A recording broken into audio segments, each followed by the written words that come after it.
The Abundant Life Christian school in Town State, once a sanctuary for learning and faith, stood as a beacon of hope and education for the community. However, on December 16, 2024, this place of safety and growth became the scene of unimaginable horror.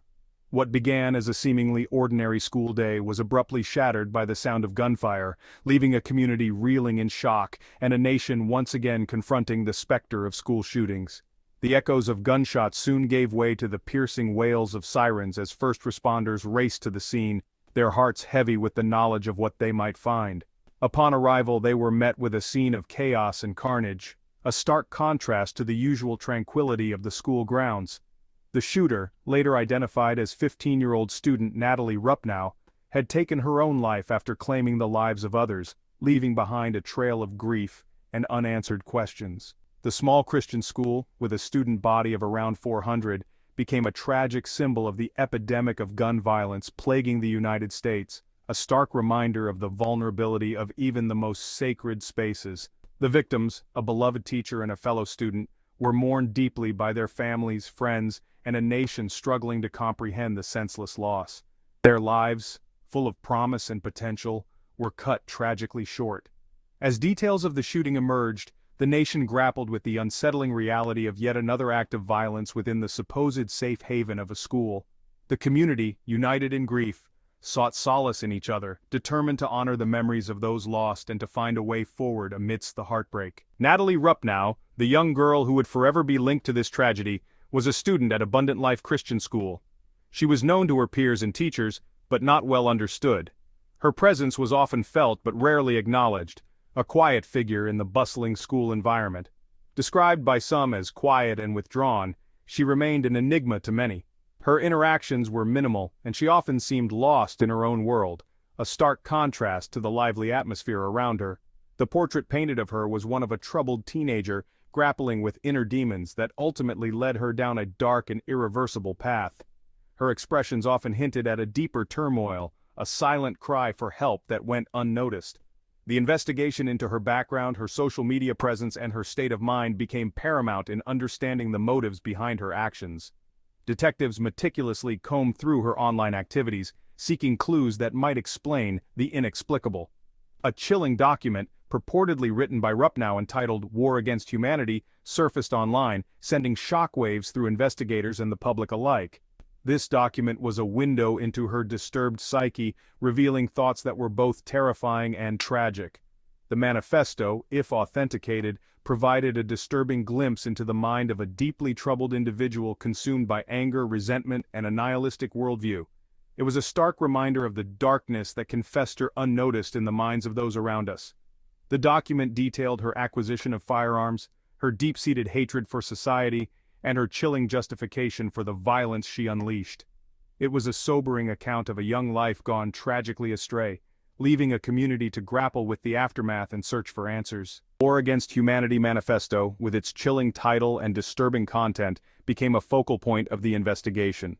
The document, if proven to be authored by Rupnow, provided a disturbing roadmap into the mind of a young girl consumed by rage and despair. The manifesto detailed her grievances against society, her family, and the world at large, painting a picture of a deeply troubled individual who felt alienated and filled with resentment.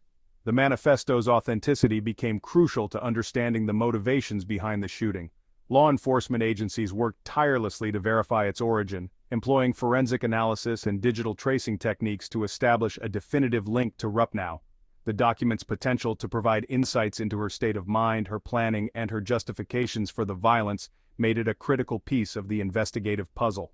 The tragic events at Abundant Life Christian School once again forced the nation to confront the scourge of gun violence, particularly within the supposed safe spaces of schools.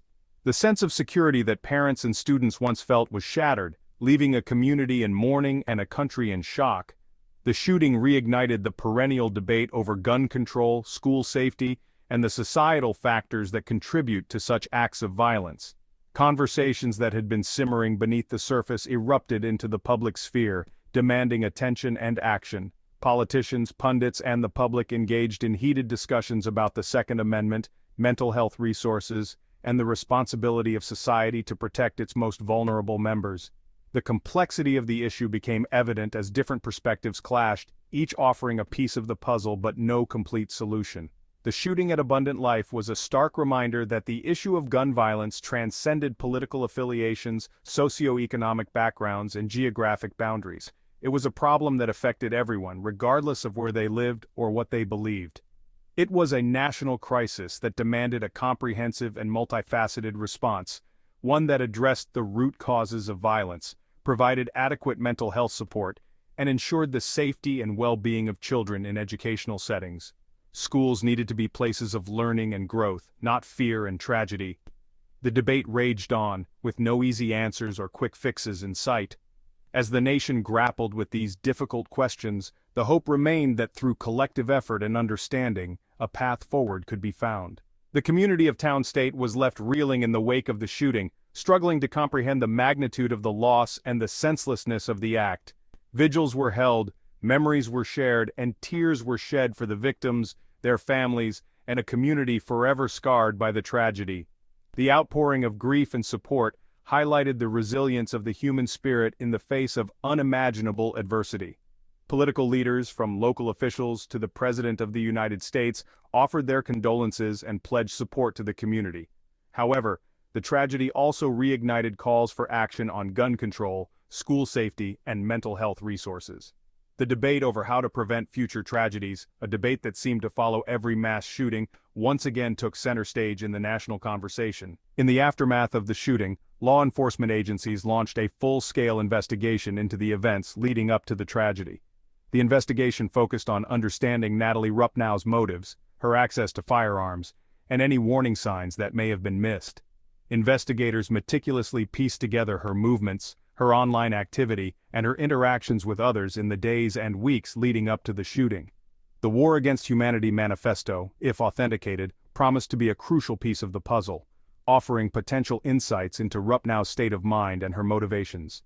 Forensic analysts worked tirelessly to verify its authenticity, examining the document's digital footprint, linguistic patterns, and any other clues that could definitively link it to Rupnow. The investigation, a complex and painstaking process, aimed to provide answers, accountability, and a sense of closure to a grieving community. The shooting at Abundant Life Christian School served as a painful reminder that the issue of school safety transcended political ideologies and societal divisions. It was a collective responsibility that demanded a comprehensive and multifaceted approach, one that addressed the root causes of violence, provided adequate mental health support, and ensured the safety and well-being of children in educational settings. Preventing future tragedies required a multi-pronged approach that included stricter gun control measures, improved mental health resources, early intervention programs, and a culture of awareness and vigilance. It required a commitment from lawmakers, educators, parents, and community members to work together to create a safer and more supportive environment for all children.